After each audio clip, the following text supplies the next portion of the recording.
Welcome, I am your host, Dr. Watson. Thank you for joining me on another journey. Today we're talking about the Velvet Glove Conspiracy, but before we start, let me know where you're watching from and what was the first Sherlock Holmes story you ever heard about. Chapter 1. A Curious Invitation. It was on a grey Tuesday morning in the third week of October that Inspector Lestrade arrived at our Baker Street rooms wearing the expression of a man who wished he were anywhere else on earth. I had come to recognise that particular cast of his features over the years. This set jaw, the eyes slightly averted from Holmes, as though direct eye contact might constitute some form of professional surrender. It was not his look of bafflement, which I knew well, nor his look of scepticism, which I knew better. It was something subtler and, in its way, more interesting. It was the look of a man with a problem he is embarrassed to have. Holmes, for his part, barely glanced up from the bench where he was engaged in some experiment involving a series of glass tubes, a spirit lamp, and what appeared to be a quantity of dried plant matter wrapped in brown paper. The room smelled faintly of something I could not name, alkaline and slightly medicinal, not unpleasant, but with an edge to it that made me glad the window behind me was open a cautious 2 inches.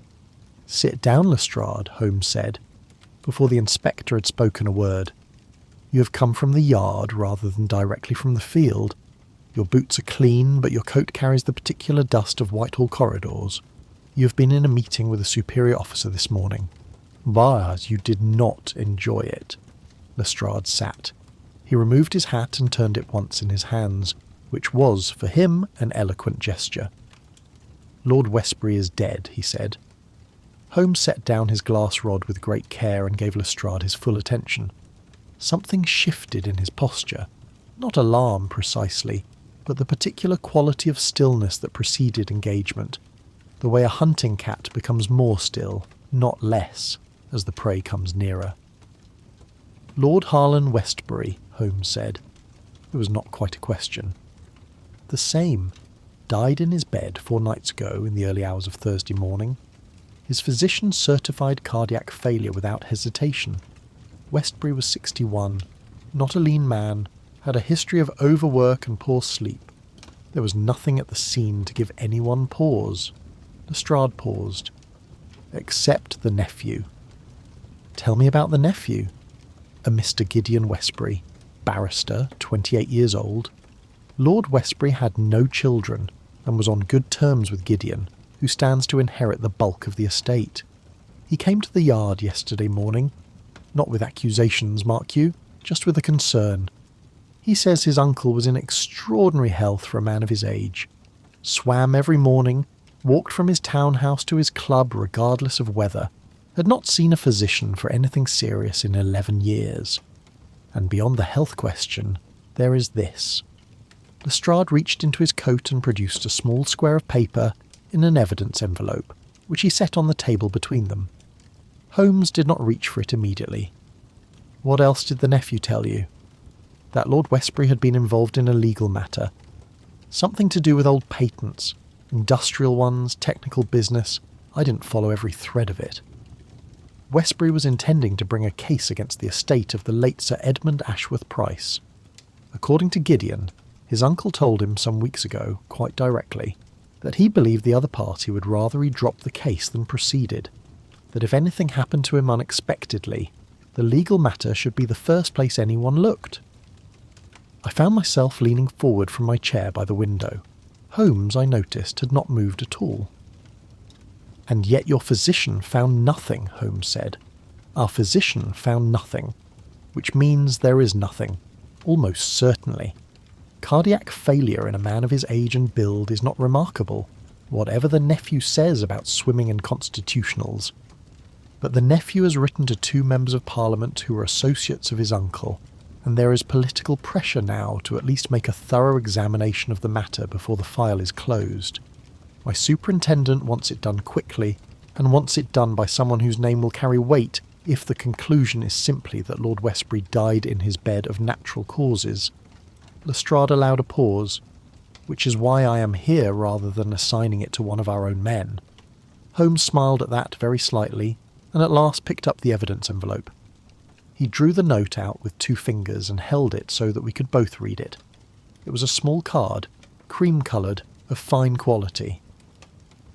The handwriting was a woman's, controlled, elegant and slightly formal, as though the writer had thought carefully about each word before committing it. In the spirit of reconciliation, C. Holmes read it twice. Then he set it down on the table between us without a word and stared at it for what seemed a very long time. "Where was this found?" he said at last. "Westbury's study. In the top drawer of his writing desk. Not hidden, but not displayed either. His valet confirmed it arrived 5 days before his death by private messenger. Westbury apparently read it, said nothing about it to his household, and placed it in the drawer.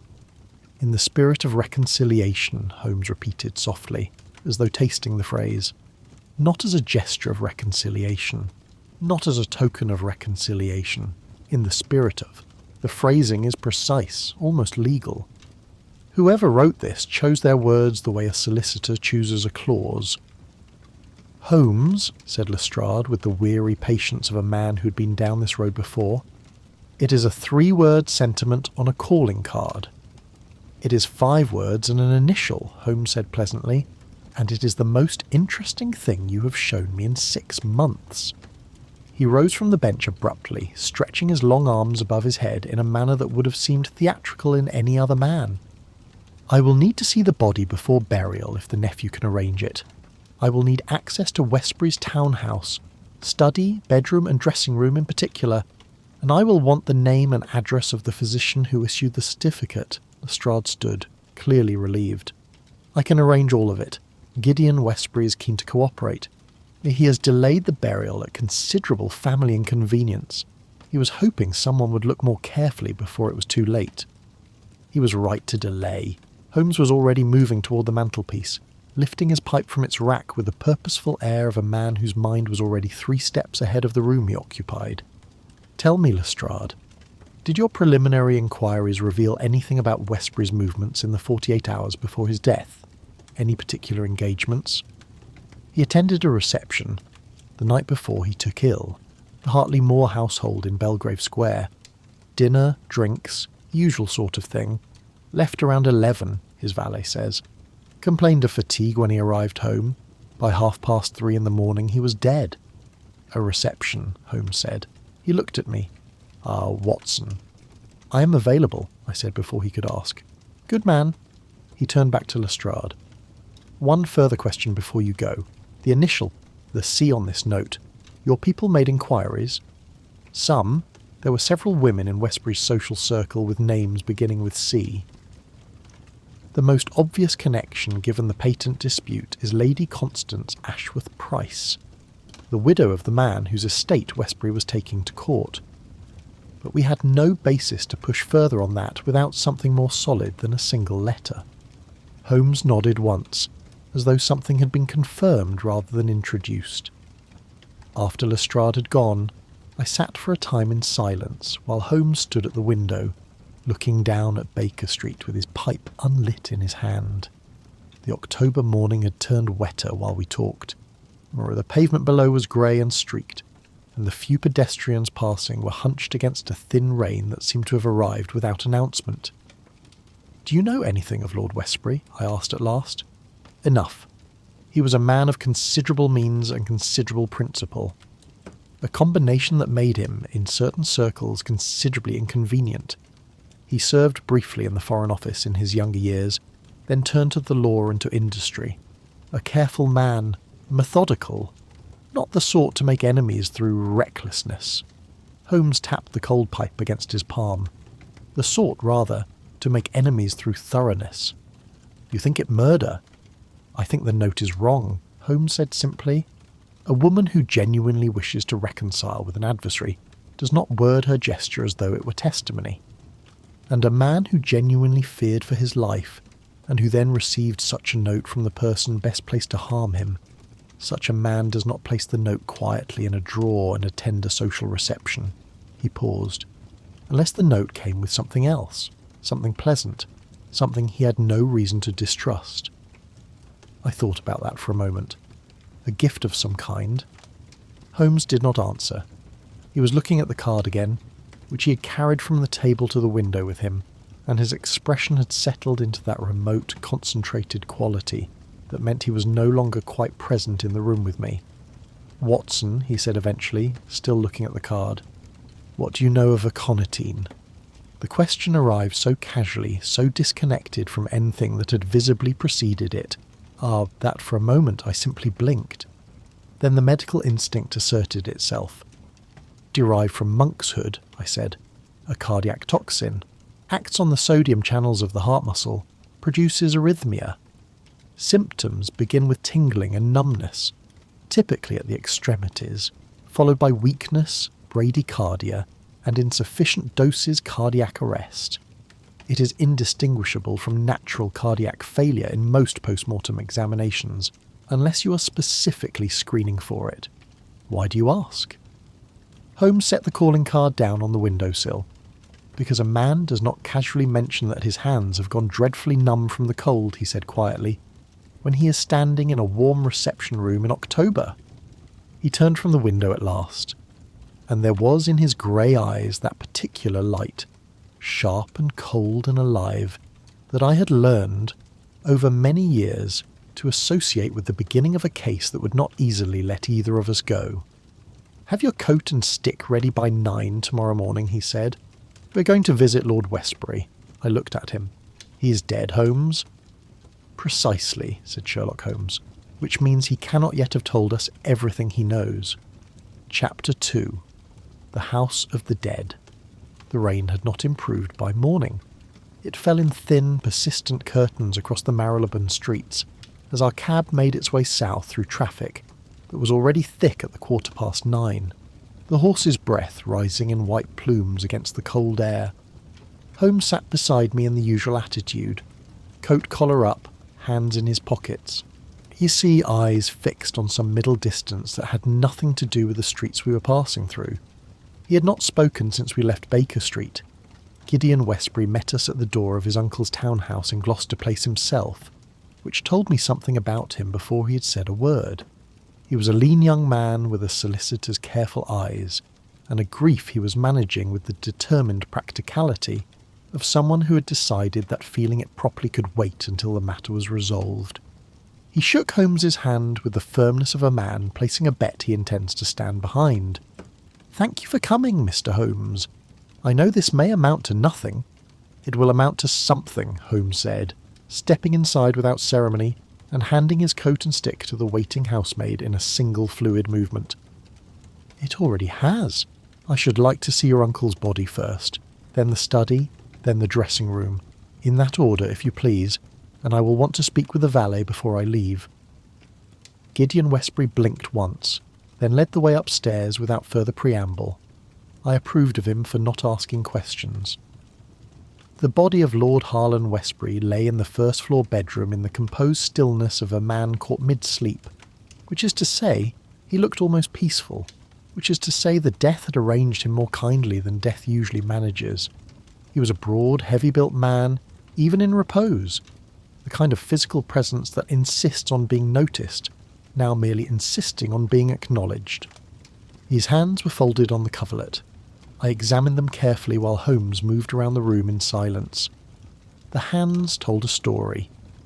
On the inside surfaces of both palms, along the thinner eminence and across the lower fingers, there was a faint but unmistakable redness, a diffuse irritation of the skin, consistent with prolonged contact with a mild chemical agent, not severe, not the kind of thing a layman would necessarily register.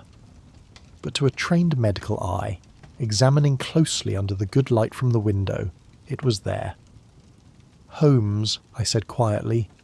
He was beside me in an instant, bending over the hands with his lens, saying nothing for 30 seconds that felt considerably longer. "Both palms," he said at last. "Both. And the inner fingers. Whatever the contact agent was, he wore it, contained it, over a sustained period rather than a single brief exposure." "Gloves," said Holmes. He straightened. "He wore it inside gloves." He looked at Gideon Westbury, who had stationed himself near the doorway with the particular self-control of a man trying not to look at his dead uncle too directly. your uncle's valet. What is his name? Partridge. He has been with my uncle 11 years. Fetch him, please. Partridge was a compact, grey-haired man of around 50 with the impeccable posture of a lifetime in service and the reddened eyes of genuine mourning. He entered the room, glanced once at the bed, and composed his face with visible effort. "Mr. Holmes," he said, "I will help in whatever way I can." "I am grateful. I have only a few questions, and I will not keep you long." Holmes produced the small evidence photograph Lestrade had provided, a reproduction of the calling card, and held it so Partridge could see it clearly. "You're aware of this note which was found in your master's study?" "Yes, sir. It arrived by private messenger 8 days ago. His lordship read it at his writing desk and put it away without comment. I thought it seemed to please him, or at least to relieve him of something he had been carrying." "Did he say anything? Anything at all?" Partridge considered carefully. He said, very quietly, almost to himself, "I do not think he intended me to hear." He paused, and when he resumed his voice was careful, as though handling something fragile. "Perhaps she means it this time." The 6 words fell into the room like stones dropped from a height. I saw Holmes absorb them without visible reaction, which was itself a kind of reaction. The reaction of a man who has just confirmed a suspicion he had been hoping was wrong. "Good. Now tell me about the gloves, the grey ones, the new pair he wore to the Hartley-Moore Reception." Something crossed Partridge's face. Not guilt, but the particular discomfort of a man realising that a detail he had filed as minor is being elevated to significance.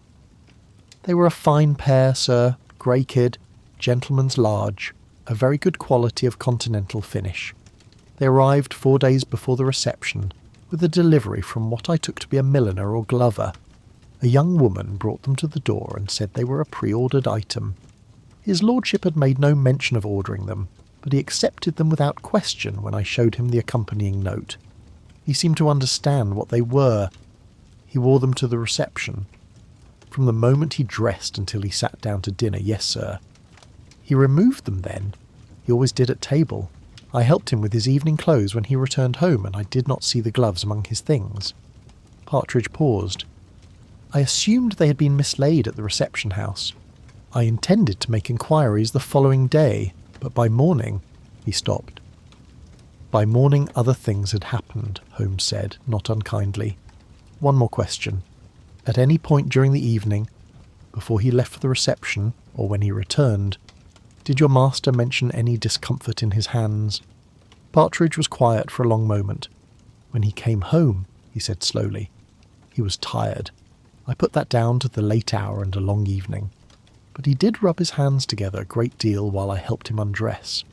I asked if he was cold, and he said, yes, his hands felt strange. He said, dreadfully numb, like a man who has slept on his arm. I thought nothing of it. The October air was bitter, and he had been out." "Of course," said Holmes. "Thank you, Partridge. You have been exceptionally helpful." The study was a room that reflected its former occupant with the fidelity of a good portrait. Large and organised, bookshelves arranged by subject rather than aesthetics, the desk clear of everything except a leather-bound diary, an inkstand, and a single framed photograph of a woman I took to be a deceased wife. Holmes moved through it methodically, opening drawers, running his finger along shelves, examining the surface of the desk under his lens. He crouched at one point to peer at the underside of the writing table, with an expression of mild interest that communicated nothing at all, which usually meant a great deal. He found the thread in the chair, not the reading chair by the fire, nor the chair at the desk, but a low-backed reception chair near the window, the kind placed for visitors. Holmes was on his knees beside it within 2 minutes of entering the room, his lens pressed to the fabric of the armrest. "Watson, your opinion?" I crouched beside him. Caught on a slight roughness in the upholstery, too short to have been noticed in any ordinary examination, was a single thread, perhaps 1.5 inches in length, of a soft grey material, something between wool and kid leather in its texture, finer than ordinary cloth, precise in its weave. "Not from the chair's fabric," I said. "Certainly not. The upholstery here is dark green velvet. This thread is grey, and of a different construction entirely." Holmes removed it with forceps from his coat pocket and held it to the light from the window. "Continental finish. You see how the twist runs? English finishing tends clockwise. This runs the other way. A habit of certain European workshops, primarily Eastern European. Russian, I would say, or Polish." He placed it carefully in a small envelope.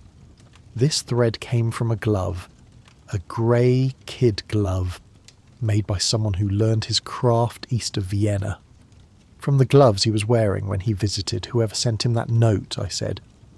"Or," said Holmes, rising to his feet, "from the gloves that were sent to him along with the note." He moved to the window and looked out at Gloucester Place, grey and wet below. A peace offering. Something tangible. Something he would wear. And wear for hours because it was given in friendship and it would have seemed impolite not to. He was quiet for a moment. "The cruelty of it is rather elegant in a terrible way." "The cruelty of what, specifically?" "The gift," Holmes said. He turned from the window. "Think about it, Watson. How do you give a man poison without him ever suspecting he has received it? You make him put it on his own hands. You make him wear it voluntarily, in company, in comfort, while he shakes the hands of his friends and drinks his host's wine, and congratulates himself on having resolved an old dispute." He picked up his hat from the desk. The murder weapon was never at the scene of the crime. It arrived at the victim's home 5 days early and departed the following morning. And Lord Westbury carried it on his own person all evening and thought it was a kindness. Gideon Westbury, who had been standing in the doorway throughout this exchange, said nothing for a long moment. "Then someone murdered him," he said at last. His voice was very flat. "Someone murdered him," Holmes confirmed without any particular inflection. "I intend to find out precisely how and precisely who. You will hear from me soon." He was already moving toward the door. I followed, as I always did, slightly behind and a step or two out of the conversation that Holmes was clearly continuing with himself. At the front door, he paused and turned to Partridge. "The young woman who delivered the gloves," Holmes said. "Describe her, if you would." "Plain, sir, brown-haired, well-spoken. Not quite a lady, but not a tradesperson either. Somewhere in between. She wore grey." Holmes looked at me briefly. Something in his expression, quickly suppressed, suggested that the grey was not entirely a surprise. "Thank you," he said. "Lock nothing away and change nothing in your master's rooms. I may need to return." We stepped back out into the rain. Holmes moved to the pavement and stood for a moment looking up at the facade of the townhouse, with his hands clasped behind his back, as though asking the building a question only buildings can answer. "A young woman in grey," I said, "delivering gloves commissioned from a Russian craftsman, on behalf of someone who signed herself only with a C." "Yes," said Holmes, and the palm irritation on Westbury's hands. "Contact absorption, prolonged. 3 hours at minimum, I would estimate. Yes, to produce the degree of redness I observed. Aconitine absorbed through a treated inner lining would achieve precisely this effect." He raised his hand for a cab. "The glove is the instrument, Watson. We need to find who made it, and then we need to find who asked them to." The cab pulled up. Holmes gave the driver an address in Clerkenwell and climbed in, already thinking about the next step while I was still standing in the rain. Chapter 3. The Glover of Clerkenwell. Clerkenwell in October has a smell particular to itself. Coal smoke and wet stone and the faint metallic undertone of the workshops that line its narrower streets, where craftsmen of a dozen nationalities have pressed themselves into the spaces between the larger city and made something useful of them. It is not an unpleasant smell exactly. It is the smell of quiet, persistent labour, and on a grey morning with the rain just beginning to ease, it settled over the neighbourhood like a familiar coat. Holmes had the address from the Guild registry before we arrived. He had sent a telegram from Gloucester Place while I hailed the cab, and a reply had been waiting at Baker Street when we stopped briefly to collect it. The workshop of one Alexei Vronsky, Master Glover, was registered at narrow premises on Seckford Street, tucked between a clockmaker and a small printing concern whose window displayed calling cards and legal stationery. The sign above the door was modest and precise. A. Vronsky. Fine gloves. Continental specialities. By commission only. Holmes paused on the pavement outside and looked at it for a moment. By commission only, he said quietly. Which means he keeps records. We went in. The interior of the shop was small and immaculate in the way that only a craftsman's space achieves. Not the tidiness of someone who cleans, but the order of someone who thinks in systems. The walls held wooden forms in graduated sizes, pale and smooth as sculpture. Glass cases along one side displayed finished gloves in a range of colours and leathers, with the careful pride of a jeweller's arrangement. The smell of dressed leather was clean and faintly sweet. Vronsky himself was at the workbench at the rear, sewing with a curved needle by the light of a lamp positioned at the precise angle to show the work without straining the eyes. He was a man of around 50, with a broad Slavic face, thick grey-streaked hair, and the hands of his profession, scarred along the knuckles from years of tooling, the fingertips calloused and exact. He looked up when we entered, and something moved across his face before he composed it. Not recognition. He did not know us. Something more particular than that. Something that looked to my eye like a man who has been waiting for a knock at the door and is briefly uncertain whether this is the one he dreaded or a different one entirely. "Good morning," he said in English that carried its Russian origin lightly. "I am afraid I received by appointment, gentlemen. If you wish to commission—" "Mr. Vronsky," Holmes said pleasantly, unbuttoning his coat and taking the small envelope from his breast pocket. "I am Sherlock Holmes, and this is my colleague, Dr. Watson. I have only a few questions, and I suspect you have already guessed what they concern." He crossed to the workbench and set the envelope down, opening it so that the grey thread lay visible between them. "I wonder if you would be kind enough to tell me whether this thread originated in your workshop?" Vronsky looked at the thread for a long moment without touching it. Then he looked at Holmes, and I saw the calculation happen in real time. The swift, silent arithmetic of a man weighing denial against its probable cost, measuring the distance between what this stranger knew and what he could still conceal, arriving at a conclusion he did not entirely like. "Where did you find it?" he said at last. "On the armrest of a chair in the study of Lord Harlan Westbury," Holmes said, "who died 4 nights ago of what was certified as cardiac failure." The colour in Vronsky's face shifted, not quite to white, but close enough. "I did not know," he said. The words came out quiet and stripped of everything except what they were. "I want to be clear about that. I did not know what it was for." "Then tell me what you thought it was for," said Holmes, and drew a stool from beneath the workbench and sat down on it, with the unhurried ease of a man settling in for a conversation he had been looking forward to. "The commission had come on a Tuesday," Vronsky said, 15 days before Westbury's death. The customer was a woman, a lady unmistakably, though she had dressed without her usual markers, in a plain, dark walking coat and without jewellery. She had known exactly what she wanted. 1 pair, grey kid, gentleman's large, wool lined with a treated preparation. She provided herself in a small sealed jar, with instructions that the lining was to be applied after completion and allowed to dry before boxing. She had the measurements already, precise ones, the kind that come from a tailor's record rather than a fitting. She had paid in cash, a significant sum more than the commission warranted. "You applied the preparation yourself?" Holmes asked. "She asked me to. She said it was a preservative compound. She said she could not apply it herself without damaging the finish, that it required the tools of a workshop. I had no reason to doubt this." He paused. "I am a craftsman, Mr. Holmes. I make things. What people do with them—" He stopped. "You suspected," Holmes said. "Not harshly, simply as a statement of observable fact." Vronsky was quiet for a moment. Outside on Seckford Street a cart went past, the horse's hooves loud on the wet cobblestones. "The compound had a smell," he said at last. Very faint, almost nothing.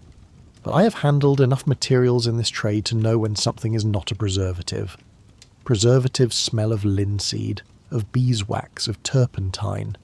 This smelled of, he searched for the word, medicine, something botanical, and she was very specific that it should be the inner surface only, the part that would rest against the skin. I looked at Holmes. He was watching Vronsky with an expression of complete attention and no visible judgment. "You kept a record," Holmes said. Vronsky reached beneath the workbench without hesitation and produced an order book already open to the relevant page. He placed it before Holmes with the air of a man surrendering a document he had been holding in reserve. The entry was brief: 1 pair, grey kid, gents large, special lining per customer specification. Commissioned by private customer Mayfair. Delivered to 14 Welbeck Street. And below that, in smaller writing that had clearly been added after the rest, receipt retained. Holmes read it twice, in the way I had observed him read the calling card the previous morning, with a stillness that suggested the words were being placed into an arrangement with other information he already held. 14 Welbeck Street, he said.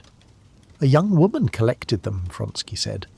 She came to the shop 3 days after the commission was placed. Brown hair, well-spoken. She signed the collection receipt as Miss V. She knew to ask for the grey commission. Holmes closed the order book gently and slid it back across the workbench toward Vronsky. "You will keep this," he said. "Lock it somewhere secure. Do not discuss this conversation with anyone. When the police come to see you, and they will, you will tell them everything you have told me in the same order, without elaboration or omission." He rose from the stool and buttoned his coat. "You acted in ignorance of the purpose, Mr. Vronsky, and you have been forthcoming when it would have been easier not to be. I will make certain that is understood, but I need your word that the book stays safe until it is needed." Vronsky nodded. His hands were flat on the workbench, the hands of his trade, steady and exact, but they were pressing down harder than they needed to. "And I've kept it since the morning I read about his lordship in the newspaper," he said quietly. "I thought someone would come eventually. I'm glad it was you first." We stood again on Seckford Street in the clearing morning air, and I turned the shape of it over in my mind while Holmes flagged a passing cab. 14 Welbeck Street, I said. "Do you know it?" "I will know it within the hour," Holmes said. "But I have a reasonable hypothesis already. The Mayfair district, the initial C on the note, a lady who knew Westbury's tailor's measurements and who brought her own compound to the commission, and a young woman who collects on her behalf." He handed me into the cab and gave the driver Baker Street. "Miss V. Watson, not quite a lady, somewhere between." "A companion," I said. "A household companion. Perhaps." Holmes looked at me with something that was almost warmth. "There," he said. "You have it. The loyal kind, I think. The most dangerous kind, not because they are clever, but because they are devoted." He settled back against the seat and pulled his coat closer against the damp air coming through the window. "Before we proceed further, I want to know everything there is to know about Lady Constance Ashworth Price, her household, her staff, and in particular the name of her companion." He said nothing more for the remainder of the journey. But when we reached Baker Street and he climbed out ahead of me, I noticed he paused for half a second on the pavement, looking at nothing, or at everything, with the expression I'd come to recognise as the moment when the scattered pieces of a problem first begin to resolve themselves into a shape. The shape, this time, had the outline of a woman in a dark walking coat, measured, deliberate, patient in the way that only love protecting something it cannot afford to lose can truly sustain. Chapter 4. The Suspicious Colonel. Holmes disappeared into the city for most of the following day, returning to Baker Street at 7 in the evening with the contained energy of a man who has confirmed what he needed to confirm and is now ready to move. He had Welbeck Street, he had Lady Constance's household arrangements, and he had, from a contact at the Manchester Reform Club, an alibi for a Colonel Reginald Devereux, who had owed Westbury a substantial sum, and whose very public quarrel with the deceased had made him an obvious first suspect. Devereux was in Manchester on the night of the reception, Holmes said, setting the telegram on the mantelpiece. Dined there, remained for cards until 11:30, took a room. The railway records confirm the journey in both directions. He did not poison Lord Westbury. No, I agreed. But you never thought he did. I thought he might have arranged it from a distance. The debt was substantial and Westbury was not a forgiving creditor. But the commission at Vronsky's shop came from a woman who provided her own preparation and her own measurements. That is not the action of a blunt instrument like Devereux. It is the action of someone who understood chemistry, understood society, and had the patience to plan across 3 weeks without deviation.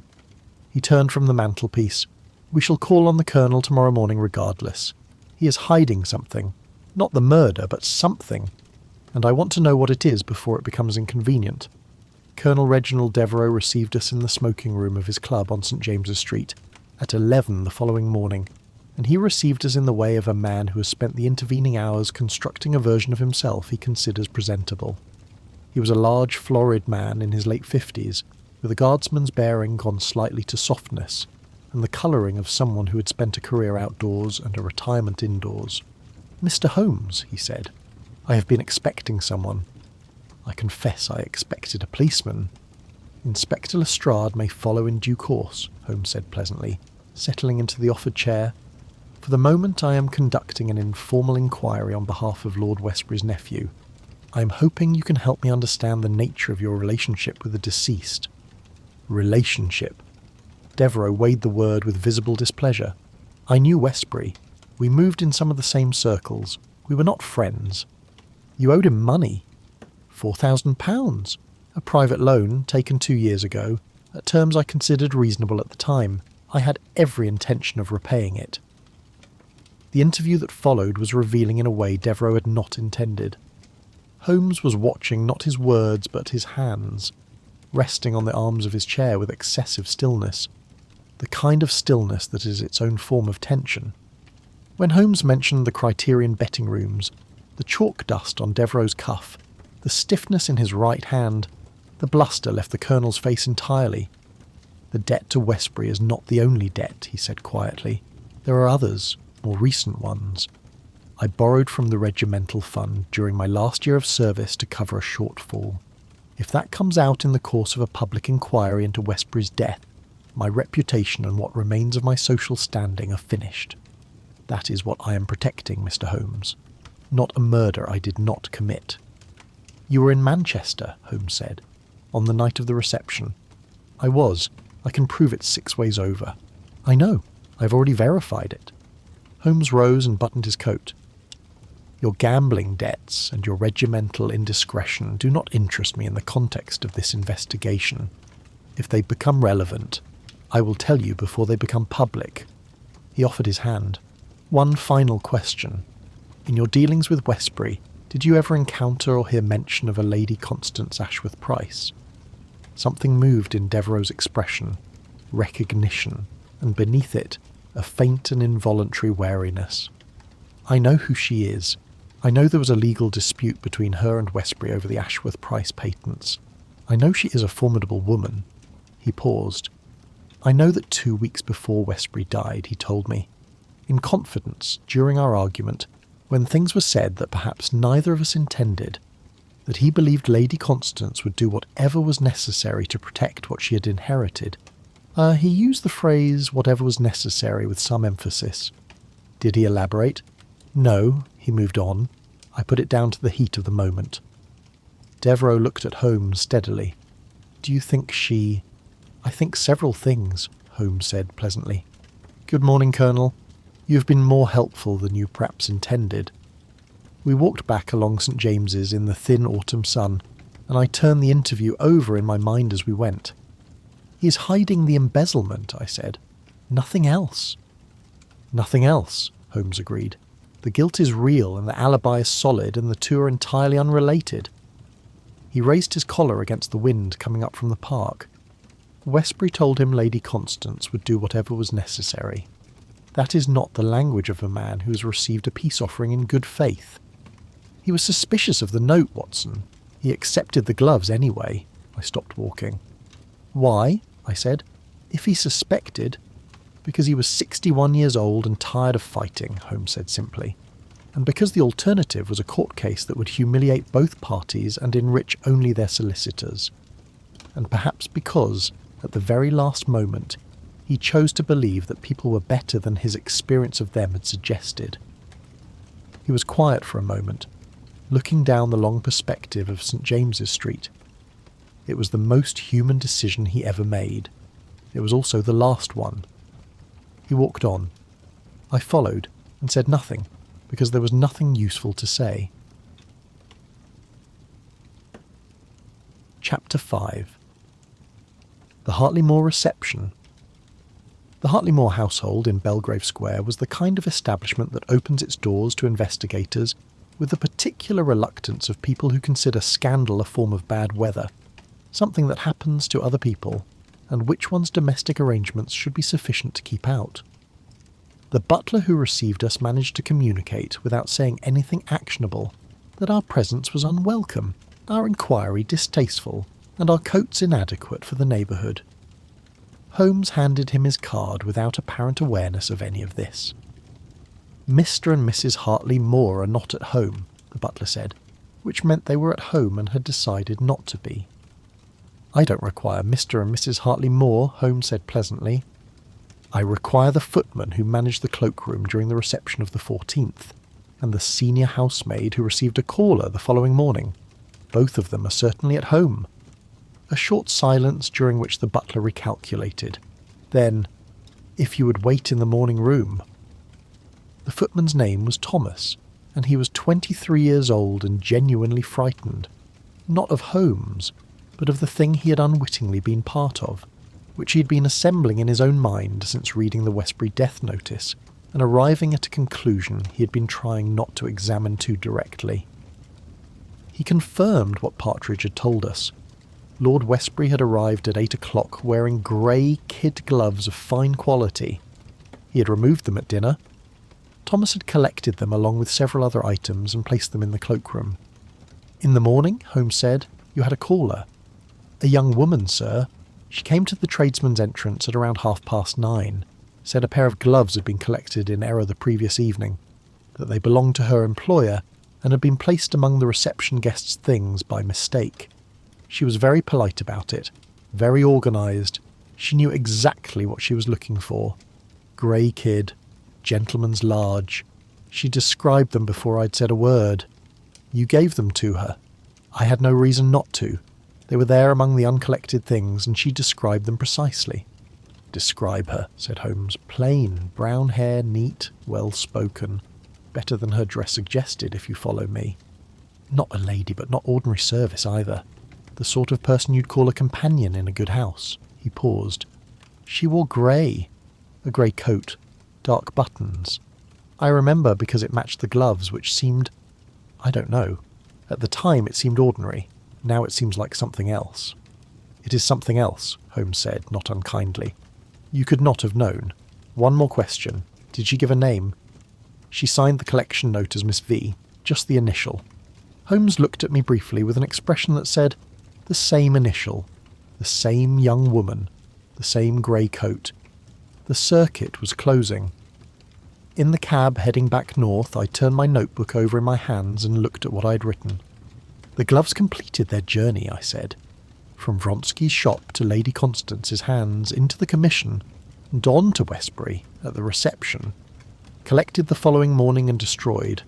Nothing remains except a thread on a chair, an order book in a locked drawer in Clerkenwell, and the testimony of 2 servants who saw a young woman in grey and thought nothing of it at the time. And the palm irritation on a dead man's hands," Holmes said, "and the reconciliation note, and the carriage log, which I have not yet examined, but which I intend to examine before the week is out." He was looking out the window, his fingers drumming once lightly on his knee. "What interests me more at present is the precise timing of an alibi I suspect will not survive scrutiny." He said nothing more for the remainder of the journey.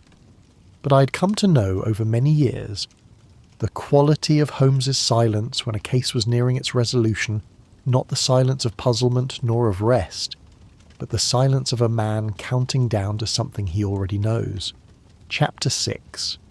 A Lady in Gloves, Lady Constance Ashworth Price lived in a house in South Audley Street, of the precise dimensions and appointments that convey serious wealth without vulgarity, which is to say it was large enough to be impressive and restrained enough to be old money.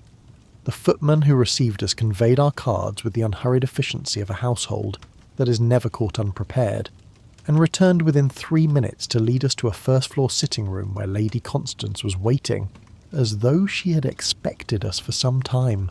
She was, I will say immediately, not what I had been constructing in my imagination, and I had been building a villain of the Gothic school, cold-faced, angular, the kind of woman whose beauty has calcified into severity. Lady Constance Ashworth Price was nothing of the sort.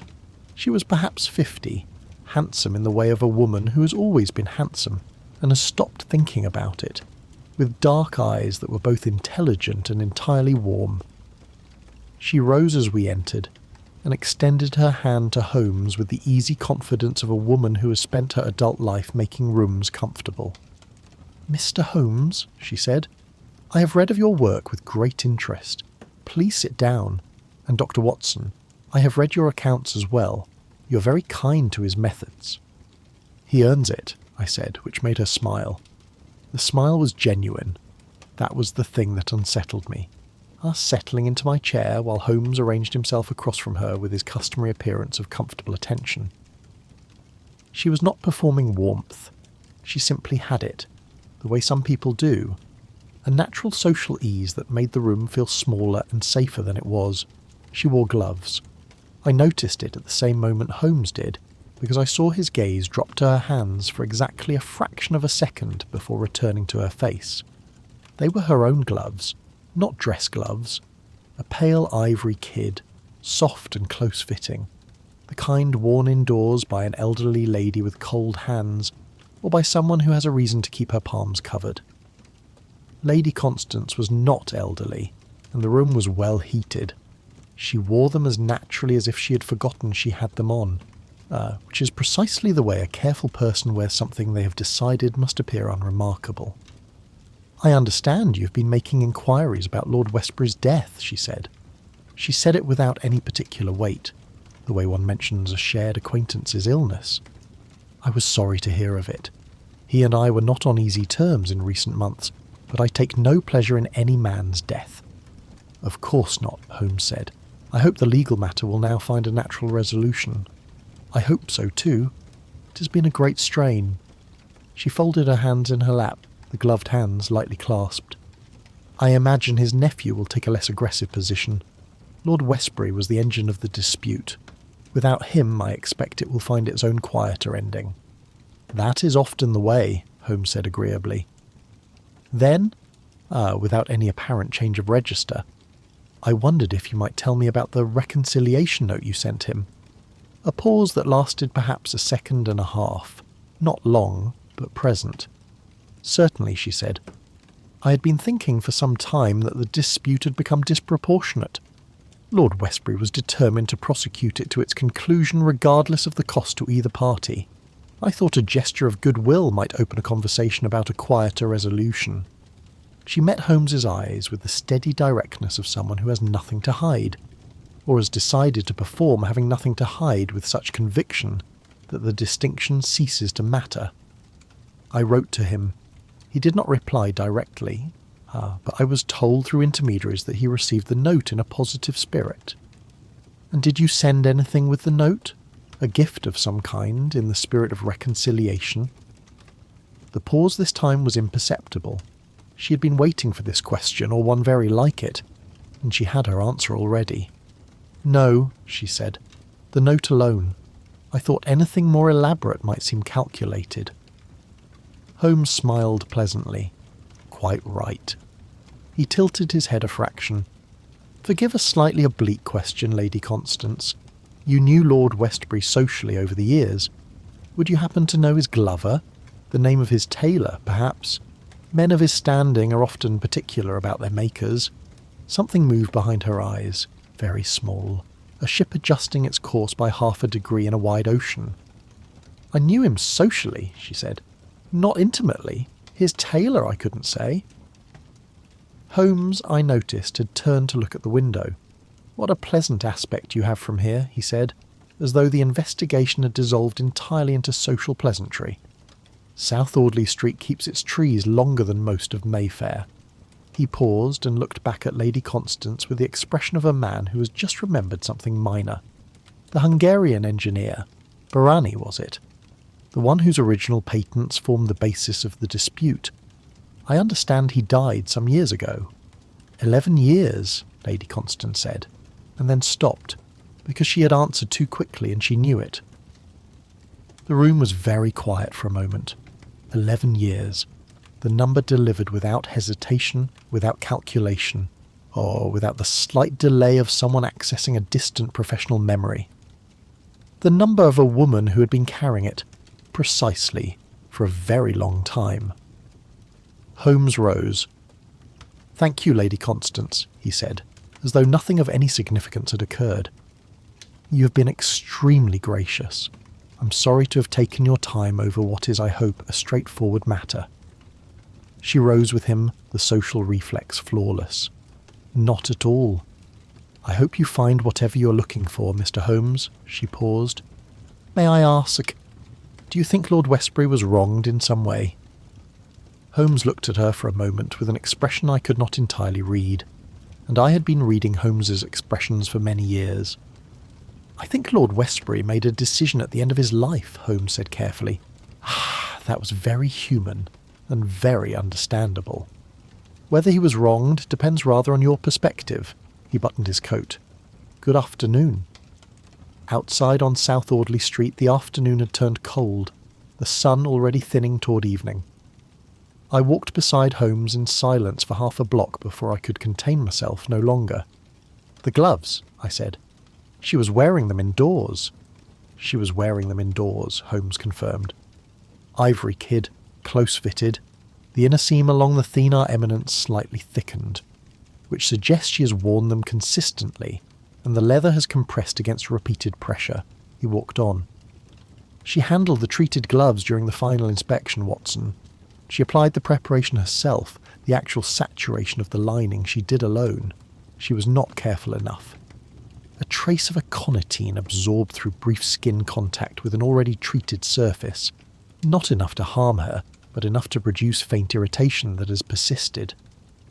She's been wearing gloves to hide it. For 10 days, the irritation is fading. In another week there will be nothing to see.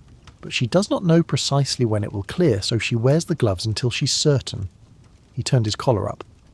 "She knew Barani's name without hesitation, and without checking herself. She has known about the fraudulent patents for years. Not recently, not since Westbury's legal challenge, but for years. She discovered it herself, protected the secret, and then when Westbury threatened to expose it, she acted." "And the glover's measurements," I said. "She knew Westbury's tailor." "She said she didn't. She lied about it cleanly and without hesitation, which tells me she practiced that specific answer." He looked at me. "She is the most composed suspect I have encountered in a considerable time, Watson. She answered every dangerous question correctly, except one." Barani. 11 years, immediately, without calculation. That is not the answer of a woman who knew him distantly through a legal dispute. That is the answer of a woman who has been carrying that number for a very long time. He was quiet for a moment. "She's also, I think, genuinely sorry that she had to do it. That is the most dangerous kind of killer. The kind who believes the victim gave them no choice." I thought about the warmth of her, the ease and intelligence of her, and found it harder to arrange comfortably in my mind than a straightforward villainy would have been. "What do we do now?" I said. "Now," Holmes said, "we find Miss Vale, alone and away from that house, and we do it before Lady Constance has time to consider whether her companion's loyalty has any limits." He turned the corner onto Park Lane and did not look back. Chapter 7. Miss Vale's loyalty. Holmes spent the following morning making inquiries I was not party to, which was his way of telling me they required a delicacy that a second presence would complicate. I received a note at 10:30 asking me to meet him at 2 o'clock at a small tea room on Crawford Street, Marylebone, not Baker Street, which told me the meeting was not for our benefit but for someone else's. He had chosen neutral ground, and ground that was not associated with police or investigation or consequence, ground that felt ordinary. I arrived first and ordered tea and waited, watching the street through the window. Crawford Street on a Thursday afternoon was quiet and domestic. A baker's delivery, a woman with a perambulator, a boy sweeping the pavement outside a tobacconist. The kind of street where nothing of significance was supposed to happen, which made it precisely the right place for a conversation that needed to feel safe. Holmes arrived at 2:02 with Miss Dorothea Vale beside him. She was exactly as she had been described. Plain, brown-haired, well-spoken, somewhere between the stations. In person, she was younger than I had imagined, perhaps 30, now with the careful posture of someone who has spent years occupying the ambiguous social position of the educated companion, too refined for the servants' hall, too employed for the drawing-room, belonging fully to neither world. She wore grey, as Thomas had described. She sat down across from me with her hands in her lap and her eyes on Holmes, with an expression that was not quite fear and not quite defiance.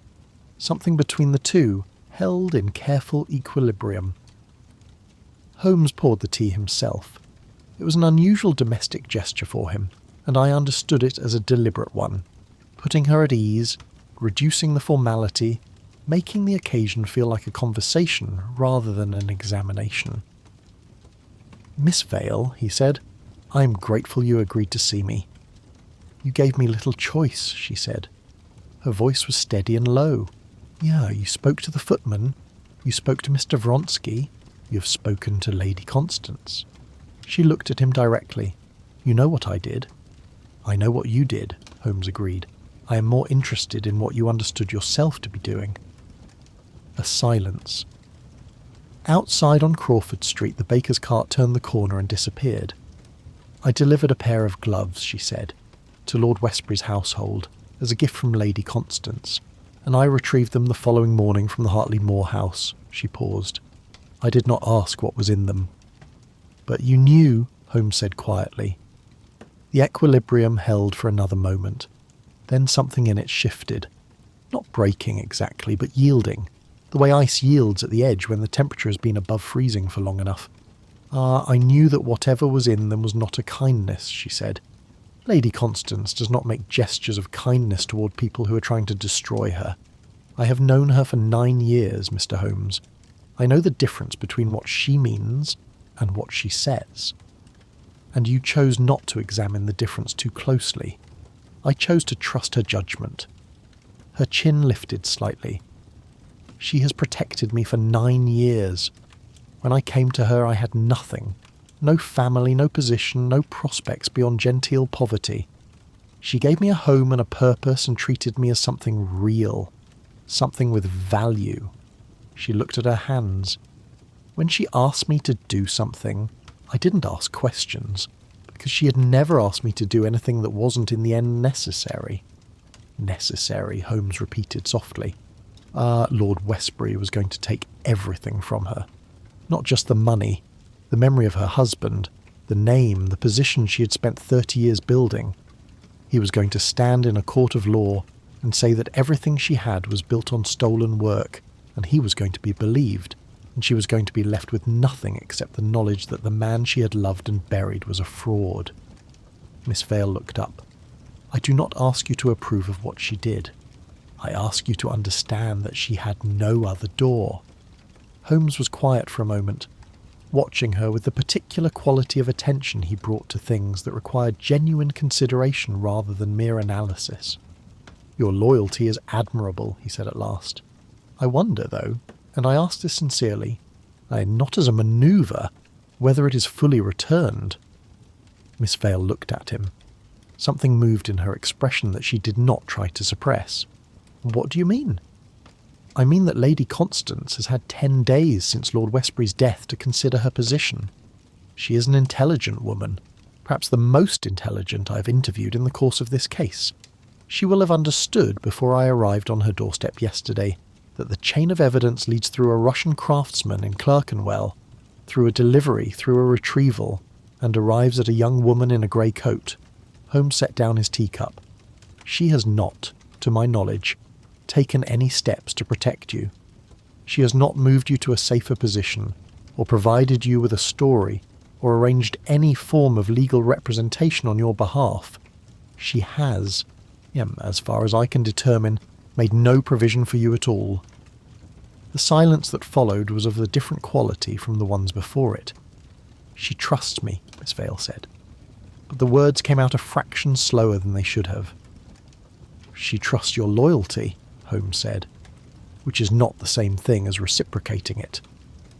I watched Miss Vale's face. She was not a woman who showed her interior easily. 9 years in a companion's position teaches you to manage your expressions as carefully as your words, but something was happening behind her eyes that she could not entirely contain. Not doubt, quite, but the first suggestion of a crack in a certainty she'd been living inside for a very long time. Holmes did not press it. He let it settle, the way you let a chemical reaction complete itself without interference. "I am going to ask you one question," he said, "and I want you to consider it not as a question from an investigator, but as a question from someone who would, if it is possible, prefer that you are treated fairly in what comes next." He looked at her steadily. On the night Lady Constance treated the gloves, when she applied the preparation to the lining herself, in the evening, 8 days before the reception, were you present? Miss Vale looked at her hands again for a long moment. "I was in the house," she said carefully. "I was not in the room." "Did you know what the preparation was?" Another long pause. When she spoke, her voice was very quiet. "She told me it would make him ill," she said. "She did not tell me it would kill him. She told me it would discourage him, that he would be unwell for some time and would reconsider the legal case." She stopped. I believed her. I wanted to believe her. I'm not certain any longer whether those are the same thing. Holmes said nothing for a moment. When he spoke, it was gently. "I think you have been honest with me today, Miss Vale, and I will be honest with you in return. What you have told me will need to be told again, to Inspector Lestrade, and in due course perhaps to others. How that goes for you depends very largely on how fully you cooperate with the official investigation, and how clearly you can establish the limits of your own knowledge and intention." He rose and put on his coat. "I would suggest before you speak to anyone else that you spend this evening writing down precisely what you know, what you were told, and what you did, in that order. Date and sign each page." Miss Vale looked up at him from her chair with an expression that contained more complexity than I could easily name. Relief and grief, and a particular kind of loneliness that comes from having the structure of a loyalty dismantled while you are still sitting inside it. "Will she be arrested?" she said. "Yes," Holmes said, simply, without decoration. Miss Vale nodded once, as though confirming something she had known was coming, and had not allowed herself to look at directly. "She will not forgive me if I cooperate," she said. "No," Holmes agreed, "she will not." He paused at the door of the tea-room and looked back at her. "But I think you have been doing things for Lady Constance's approval for 9 years, Miss Vale. And I think today may be the first day it is worth considering whether that is the correct measure of a decision." He went out. I left money on the table for the tea, offered Miss Vale what I hope was a look of genuine sympathy, and followed him into the grey Marylebone afternoon. Holmes was already at the corner, his hands in his pockets, his face turned toward the sky with the expression of a man doing mental arithmetic of a very final kind. "She will cooperate," he said when I reached him. "You're certain?" "She already did. She told me Lady Constance said it would make him ill. That is the one thing Lady Constance will not be able to explain away, that she described the effect of the agent to her companion, which establishes intent and knowledge." He began walking. "Tomorrow I visit the solicitor Crane. By tomorrow evening I will have everything, and then we will arrange a gathering, somewhere neutral, somewhere official, with Lestrade present, and we will close this." He said it with a quiet finality, the way a good workman announces that the work is nearly done. Not triumph, simply completion. Chapter 8. The patent drawings. Philip Crane's offices were on Chancery Lane. The solicitors' offices have always been, and presumably always will be, occupying the first floor of a building that smelled of old paper and careful discretion. Holmes had given his name as Mr. Scott, a colleague of the late Lord Westbury's nephew, attending on a matter of estate administration. It was not precisely a lie. He had Gideon Westbury's written authorization in his breast pocket, obtained the previous afternoon, a document that allowed Holmes access to any papers pertaining to the Westbury estate held or known to the firm. Crane kept us waiting 11 minutes. A solicitor with nothing to fear keeps a visitor waiting the usual 3. 11 minutes is the waiting time of a man who has heard the name on the card, has spent 8 of those minutes deciding how to arrange his face, and has spent the remaining 3 failing. He was perhaps 60, slim and precise in his dress, with the careful grooming of a man who believes that appearance is a form of argument. His hands, when he shook mine, were dry and slightly cold. "Gentlemen," he said, settling behind his desk, "I understand this concerns Lord Westbury's estate." "In part," Holmes said pleasantly. "I am more immediately interested in a letter you wrote, Mr. Crane, to Lady Constance Ashworth Price, approximately 3 weeks before Lord Westbury's death, a letter informing her that Lord Westbury intended to proceed with a patent fraud case against her late husband's estate." The silence that descended over Philip Crane's office was of the very particular variety that follows the removal of a flaw a man believed was solid. "I don't know what you're referring to," he said. "Yes, you do," Holmes said, with complete pleasantness and no hostility whatsoever. "You drafted the original fraudulent patent filings for Sir Edmund Ashworth Price some 30 years ago. You have known for all of those 30 years that the patents were derived from the work of a Hungarian engineer named Barani, whose drawings were obtained through means that would not survive legal scrutiny. When Lord Westbury informed you of his intention to bring the case, you understood that your own role in the original filings would inevitably surface." He paused. "So you wrote to Lady Constance, partly to warn her, partly, I suspect, in the hope that she might find a way to make the problem disappear that did not require your active participation." Crane had gone very still behind his desk. "I wrote to her as a courtesy," he said, and the words came out with the flatness of a man reciting something he prepared earlier and no longer believes. "As a professional courtesy, to allow her time to seek her own legal counsel, Mr. Crane." Holmes leaned forward slightly. "Lord Westbury is dead. Lady Constance Ashworth Price will, within the next 48 hours, be arrested for his murder. The chain of evidence is complete. What is not yet complete is the question of what role you played. Whether you were a man who wrote a letter in a panic and had no idea what it would set in motion, or whether you were something more deliberate." He let that sit for a moment. "I would very much prefer, for your sake, that you are the former." The clock on the mantelpiece ticked through perhaps 10 seconds. Then Philip Crane put his hands flat on the desk and looked at them with the expression of a man who's been carrying something heavy for a very long time, and has just been offered, for the first time, the possibility of setting it down. "I did not know what she would do," he said. "When I wrote to her, I believed she would respond through legal channels. She would contest the case, delay it, negotiate. I did not imagine." He stopped. "She wrote back to me. 2 days after receiving my letter, she thanked me for the information and told me not to concern myself further." He looked up. The tone of the letter was settled, as though she had already decided something. I told myself it was merely her manner. I am no longer certain I believed that at the time.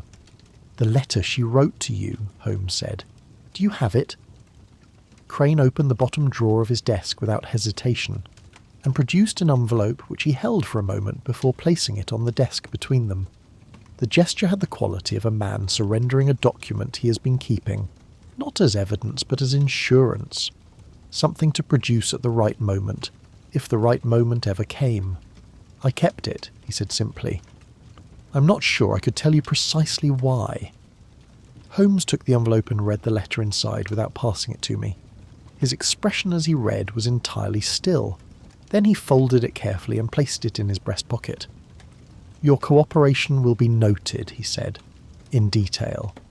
You drafted documents that were fraudulent, and that fact will become part of the public record.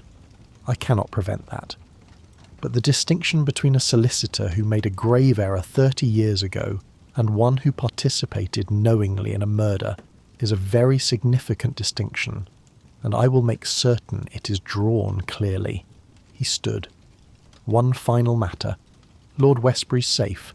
His nephew has authorised access, and I will need the patent drawings, Brainy's original drawings, which were held there."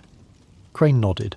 So he had the look of a man in whom some long internal argument had finally resolved itself, leaving behind an exhaustion that was not entirely unpleasant. "The drawings are here, actually," he said. "Gideon Westbury brought them to me 2 days ago for safekeeping." He rose and went to the wall safe behind the bookcase and produced a cardboard folder tied with legal ribbon. "These are the originals, Brani's own hand. You can see the date notations and the workshop marks. They are unmistakably prior to the Ashworth Price patent filings by 14 months. Holmes took the folder and opened it. I looked over his shoulder. The drawings were extraordinary in the way that pure technical precision can be extraordinary. Page after page of mechanical diagrams in a fine, dense hand, annotated in Hungarian with a thoroughness that spoke of a man who understood exactly what he had created and wanted every detail preserved. The date stamps were clear. The workshop seals were clear. The authorship was beyond any serious dispute. "Brani knew what he had," I said quietly. "He knew," Holmes agreed. "He simply did not know, when he showed his work to Sir Edmund Ashworth Price, that the man he was showing it to had no intention of collaborating." He closed the folder and tucked it under his arm. "Sir Edmund was a man who understood that the distance between inspiration and exploitation is very short if you're willing to travel it quickly. Lady Constance did not invent his character, but she chose to protect it, and to protect the inheritance it produced. And in doing so she became something it is unlikely she ever intended to become." We left Crane at his desk in Chancery Lane with the particular exhausted relief of a man who has made his confession and is waiting to discover what it costs. Holmes was quiet in the cab back to Baker Street, the folder on his knees, his hands resting on it lightly. "She knew about Brani for years," I said. "She told us as much without meaning to." "She discovered it herself approximately 2 years ago," Holmes said, looking out the window at the Strand flowing past. "She had a choice at that point. She could have come forward, acknowledged the fraud, begun the process of restitution. It would have been painful and expensive and public. Or she could do what she did, keep the secret, protect the inheritance, Mandos, and hope that nobody looked too closely. And then Westbury looked too closely. And then Westbury looked too closely." He turned from the window. "The tragedy of it, Watson, if tragedy is the right word for something so deliberately constructed, is that her original sin was not murder. It was silence. Everything that followed was the price of that silence, compounding year by year, until the only currency she had left was the kind that cannot be unspent." We arrived at Baker Street as the last of the afternoon light was leaving the sky, and Holmes went immediately to his desk and laid out the full evidence in its sequence. The grey thread, Vronsky's receipt, the reconciliation note, Crane's letter, Lady Constance's reply, the carriage log times, Miss Vale's testimony, and the patent drawings spread across the width of the desk in Brani's precise and careful hand. He stood looking at it all for a long time. Then he sent 3 telegrams, and came to sit in his chair by the fire with the expression of a man who has built a thing and is examining it for the last time before it must be used. "Tomorrow afternoon," he said. "Gideon Westbury's offices in Lincoln's Inn. Lestrade will attend. I've asked Crane, Miss Vale, and Lady Constance to present themselves on the matter of the estate, a final administrative gathering before the legal proceedings can close." He steepled his fingers. "Lady Constance will come. She's too intelligent not to. Absence implies flight, and flight implies guilt. See, and she's spent 10 days constructing the appearance of innocence too carefully to abandon it now. And when she arrives? Holmes looked into the fire for a long moment before answering. When she arrives, he said quietly, we will finish it. Chapter 9. The Carriage Book. The morning of the gathering, Holmes did not eat breakfast. This was not unusual during the final stages of a case. He burned differently in those hours, on something other than food, some internal combustion that Mrs. Hudson had long since learned to accommodate by removing the untouched tray without comment and leaving a pot of strong tea within reach. He was at his desk when I came down at 8, in his shirt sleeves, the evidence arranged before him in the same order he had established the previous evening, or his eyes moving across it with the systematic patience of a man checking the load-bearing elements of a structure he's about to subject to weight. At 9 o'clock he sent me out alone. "The coachman," he said without preamble. Lady Constance's coachman, his name is Hadley, been in her employ 14 years. He will not speak to me directly, not today, not with what is coming this afternoon, but he will speak to you. He produced a card and a folded note. Give him the note first. It is from Gideon Westbury, and it asks him, in the capacity of executor of the late Lord Westbury's estate, to confirm certain details relating to the use of Lady Constance's carriage on the night of the 14th. The card is my own. It establishes the context. He is to understand that his cooperation now is a matter of record. You think he knows, I said. I think he has known since the morning after the reception, and has been living with it for 10 days. Holmes looked at me steadily. He's not a bad man, Watson. He's a loyal employee who drove his employer's carriage and signed the log and has been hoping very hard that nobody asks him about it. Give him a reason to stop hoping and a way to do the right thing without it feeling like betrayal, and he will take it. I found Hadley in the mews behind South Audley Street, attending to the near horse with the concentrated industry of a man keeping his hands occupied. He was 50 or thereabouts, thick through the shoulders, with the weathered colouring of a man who works outdoors in all conditions and the careful eyes of one who has spent a career reading the moods of employers. He looked at my card and then at Westbury's note and then at me, and his hand stopped moving. "I've been expecting something like this," he said. "I know," I said. "Mr. Holmes thought you might have." He was quiet for a long moment, stroking the horse's neck with a repetitive gentleness that seemed to settle him rather than the animal. "I drove her that evening," he said at last. "Signed out at 7:45. She told me we were going to Belgrave Square. A brief errand, she said. She wanted to confirm a delivery had been made correctly." He paused. "I didn't ask what delivery. You don't ask, in this position. You drive where you're told and you bring them home." He fell quiet for a moment. The horse moved slightly and he stilled it with a hand. We went to the Hartley-Moore house in Belgrave Square. She didn't get out, just had me bring the carriage past slowly on the opposite side of the street. She looked at the house for perhaps 2 minutes. He met my eyes and held them. She didn't say a word the entire time, not when she was watching the house, not on the way home. I had her back in South Audley Street by 9:30. Something in his voice made me set down my pencil for a moment. "She was watching the lit windows," I said. "Yes, sir. The house was all lit up. Reception still going. You could see the figures moving inside." He looked away. "She just watched, still as anything. And then she said, very quiet, 'Take me home now. Hadley.' Just like that." I thought about that image. Lady Constance in the darkened carriage on the far side of the street, watching the warm windows of the Hartley-Moore house, knowing Westbury was inside wearing the grey gloves, knowing the work was done and could not be undone, watching it anyway, needing, for reasons I could not fully articulate, to be present at the last act, even if only through glass and lamplight from across a street. "And the log," I said. "The carriage log. You recorded the journey." "I record every journey. I've recorded every journey for 14 years. He met my eyes. 7:45 out. 9:30 in. Both entries in my hand, both dated the 14th. He paused. "Nobody asked me about it. I thought perhaps nobody would look. I wrote the times in my notebook. 7:45, are 9:30, and Hadley watched me write them with the expression of a man watching the last tie cut between himself and something he has been carrying. "She's a good woman," he said quietly. "In the main, whatever she's done." "I believe that," I said, and meant it. I was back at Baker Street by 11. Holmes read the notebook once, standing, then set it on the desk beside the rest of the evidence without a word. The alibi was gone completely now. Mrs. Fellows had left at 7. Hadley had the carriage out by 7:15.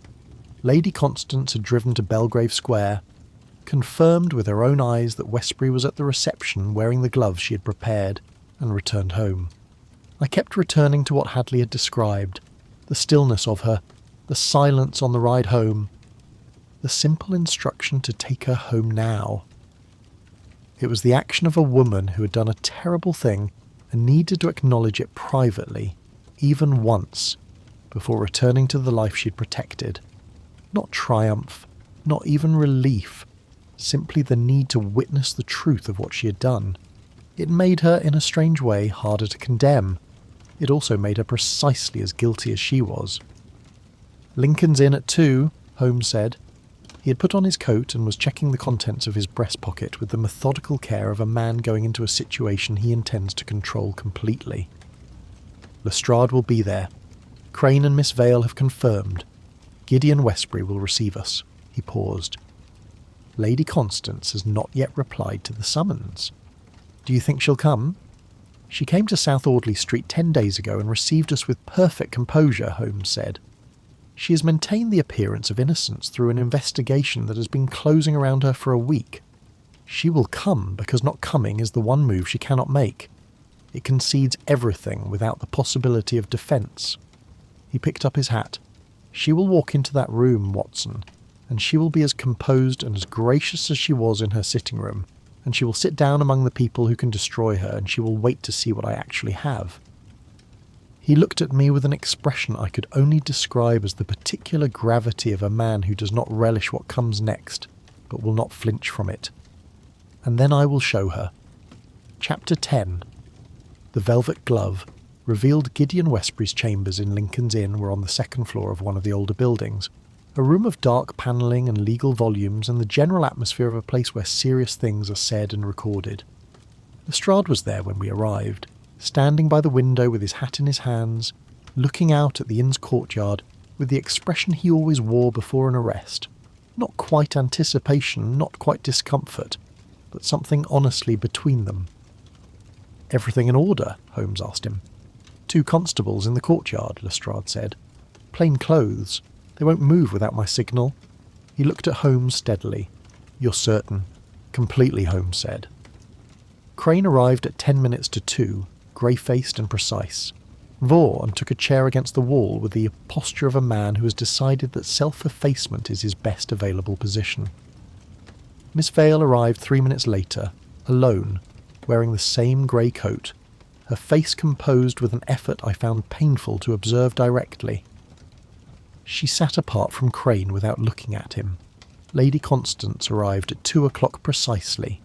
She was dressed as she had been when we called on her, elegantly, without excess, the ivory gloves still in place on her hands. She surveyed the room as she entered with the quick, controlled assessment of a woman who has walked into difficult situations before and emerged from them intact. Her eyes moved across Crane, a fractional acknowledgement, across Miss Vale, where they rested for a half-second longer, across Lestrade, whom she assessed and filed, and then to Holmes, where they settled with a quality that was the opposite of fear.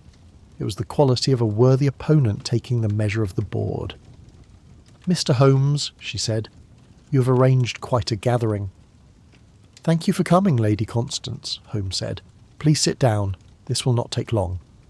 She sat. She folded her gloved hands in her lap. She waited. Holmes began not with the dramatic declaration, but with the thread, the single grey thread from the armrest of the reception chair, which he placed on the table in its small envelope with the quiet precision of a man laying the first stone of an arch. He spoke of its origin, of Vronsky's workshop, of the commission paid in cash by a woman who provided her own measurements and her own preparation. He spoke of the order book entry, of the delivery address, of Thomas the footman and the woman in grey who had retrieved the gloves the morning after Westbury's death. Lady Constance listened to all of it without moving. Her expression was the expression of a woman receiving unpleasant news about a distant acquaintance. Attentive, appropriate, revealing nothing. Holmes placed Crane's letter on the table, and then Lady Constance's reply, her own words, in her own hand, written 2 days after Crane had told her what was coming. He did not read from them. He simply set them there and let them exist. Something shifted in the room's atmosphere at that. A change in pressure, barely perceptible, like the moment before weather turns. He placed the carriage log times on the table. 8:15 out, 9:30 in. Hadley's verbal confirmation, including the detail stated plainly that she'd not exited the carriage, that she had simply watched the lit windows of the Hartley-Moore house for 2 minutes in silence, and then said, very quietly, "Take me home now, Hadley." Lady Constance looked at that last sentence for a long time, and something moved in her face. Not guilt, not calculation, but recognition. The recognition of someone reading their own truth back to them in a stranger's handwriting. Then Holmes did something I had not anticipated. He reached into his breast pocket and removed his own glove. On his palm, along the thinner eminence and across the inner fingers, were faint reddish marks. A mild, deliberate irritation he had produced with a dilute preparation. He held his hand open on the table beside hers, and the parallel was exact and unmistakable, not an accusation. Something more precise than that. A statement of shared knowledge. I know what you felt when you did what you did. I know you handled this yourself. I know what it cost you. So that you might know, Holmes said quietly, that I understand precisely what you felt when you inspected your work. The room was completely silent. Lady Constance looked at his palm, then at her own gloved hands. Then, for the first time since she had entered the room, she looked at Miss Vale, who was looking at the table and breathing very carefully, as though the air in the room had become something that required effort. Lady Constance looked at Miss Vale for a long moment, and in that look I saw something that neither guilt nor strategy could account for. A woman understanding, finally and completely, what she had done to the person who had trusted her most, not Westbury, Miss Vale. Then, for the first time since she had entered the room, something in Lady Constance Ashworth Price came undone. Not dramatically, not in the manner of a stage villain unmasked. Quietly, the way a very controlled thing yields when every single support has been removed simultaneously. She looked at Holmes with an expression that had passed entirely beyond strategy, and arrived at something raw. He would have destroyed everything, she said. Her voice was steady, but it was the steadiness of effort rather than ease. Everything Edmund built, everything I protected, everything that remained of a life I spent 30 years... She stopped. She did not finish the sentence. There was nothing left to say with it. "No," Holmes said gently, "but neither did you." The silence held for a moment longer, then Lestrade moved. They took her quietly. That was the thing I remembered most in the days afterward. There was no scene, no dramatic flight, no last declaration, no theatrical collapse. Lestrade crossed the room and Lady Constance rose to meet him with the same composed grace she had brought to every other moment of the investigation, as though even an arrest were a social occasion that required managing correctly. She allowed the formality without resistance. She did not look again at Miss Vale. At the threshold she stopped. "The patent case," she said, "to no one in particular, and therefore to all of us. Whatever happens to me, the patent case should proceed. Bereni's family deserves what he was owed." A pause, unprecise and considered, the last of many. I knew that 2 years ago. I should have acted on it then. Then she was gone, and the room was left with the particular silence of a space from which the most significant presence has just departed. Chapter 11. Aftermath. Miss Vale remained in her chair for a long time after the sound of footsteps on the stair had faded. I watched her from across the room. She was not weeping, which I think surprised me. She was simply present in the silence, very still, with the expression of a person sitting in the ruins of a structure they had been living inside for 9 years, and discovering that the ruins, while painful, admitted more light than the building had.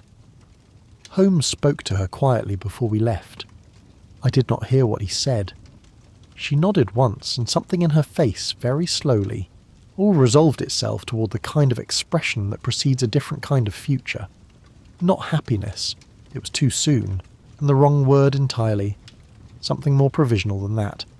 The expression of a person who has been given back the right to make their own mistakes. Crane left without speaking to anyone. His footsteps on the stair were the footsteps of a man who has been carrying something for 30 years and has finally set it down. Gideon Westbury shook Holmes's hand at the door with the same firmness he had offered at the beginning. But there was something different in it now. Not relief, exactly, though there was relief in it. Something more like the completion of an obligation owed to the dead. He would pursue Barani's family, he said. The estate would make restitution. It was the least that could be done, and he intended to see it was done properly.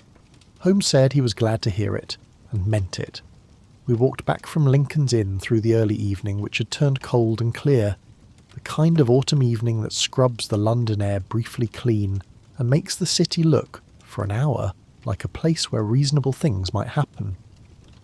Holmes walked with his hands in his pockets and his collar up and said nothing for several streets. She meant it, I said, after we had crossed into Fleet Street. What she said at the door, about Barani. Yes, Holmes said. She meant it. Does it matter? In terms of what happens to her, I mean. In legal terms, very little. In human terms, rather more. He walked on for a moment. She's not a woman without conscience, Watson. She's a woman whose conscience was defeated, for a considerable period, by fear and love in roughly equal measure. The love was for a dead man's reputation. The fear was for a life that had been built on a foundation she could not acknowledge was rotten. He looked up at the darkening sky above the Fleet Street rooftops. The murder was the final act of a very long self-deception. It did not begin with aconitine and grey kid gloves. It began with a decision 2 years ago to look at the truth and look away from it again. I thought about that as we walked. And Miss Vale, I said. Miss Vale cooperated fully. She will face some consequences. She delivered the gloves. She retrieved them. She was present in the household when the preparation was applied. But the distinction between a woman who knew a man would be made ill and a woman who knew he would be killed is a real distinction, and I believe it is the true one. He paused. She is also, I think, rather more capable than 9 years in Lady Constance's shadow has allowed her to discover. She will find that out now that she has no choice. You were kind to her, I said, in the tea room, more than the investigation required. Holmes glanced at me sideways. She told me the truth. People who tell the truth when they could have chosen otherwise deserve a degree of acknowledgement. He said it simply, without elaboration, which was his way of indicating that the matter was self-evident and required no further discussion. We reached Baker Street as the lamplighter was making his way along the pavement, the gas flames catching one by one in the thickening dusk. Mrs. Hudson had left the sitting-room lamps lit and the fire well built, and the rooms had the quality they always had after a case, warm and settled and slightly unreal, as though Baker Street existed in a slightly different register from the city outside it. Holmes dropped into his chair, reached for his pipe, and held it for a moment without lighting it. She sat outside the house, I said. I'd been carrying the image since Hadley had described it. Lady Constance in her carriage on the dark side of the Belgrave Street, watching the lit windows of the Hartley-Moore house, knowing Westbury was inside wearing the grey gloves. In the carriage, watching. She didn't need to. The thing was already done. Holmes looked into the fire for a long moment. Because she needed to know, he said at last.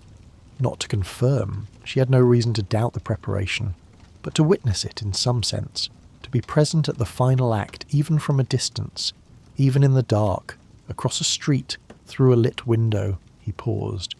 There is a kind of person who can plan a terrible thing with great precision and coldness, but who cannot bring themselves to look entirely away from it. They need to be there, even when being there risks everything.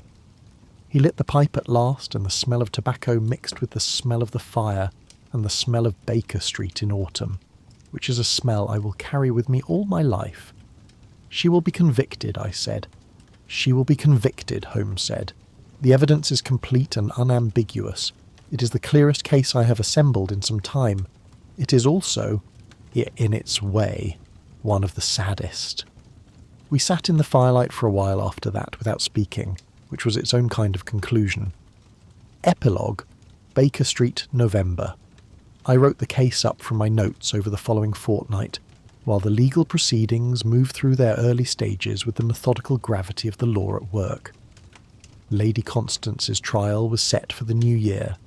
Crane was disbarred and faced separate proceedings regarding the original patent filings. His cooperation with the investigation was noted by the court, and the consequences, while serious, were less than they might have been. Miss Vale was released after 3 days of formal questioning and was not charged. She wrote to Holmes from a lodging-house in Bloomsbury, and her letter, from what I observed of Holmes's expression as he read it, contained more gratitude than the situation perhaps required, and something else besides. The tone, I thought, of a person who has been told a hard truth and found it, against expectation, useful. The Brienne restitution was initiated by Gideon Westbury before Christmas.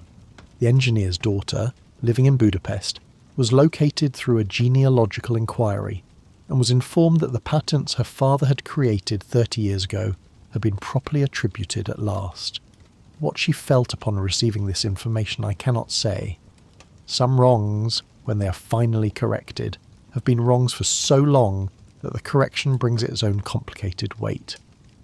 Holmes received Miss Vale's letter on a grey Tuesday in November, read it once standing by the window, and placed it in the second drawer of his desk without comment. I asked him that evening whether he had replied. "Not yet," he said. "Will you?" He looked at the fire for a moment. "There is something to be said for acknowledging when someone has done the harder thing," he said. "It costs very little, and it matters rather more than it should." He reached for his pipe. "I will think about it." I noted the following morning that the drawer was slightly less full than it had been. Whether Holmes ever replied, I cannot say with certainty, but I think he did. And I think the letter he wrote said something true, in the plainest possible language, without flourish or sentiment, which is, of course, the hardest kind to write, and the kind most worth receiving.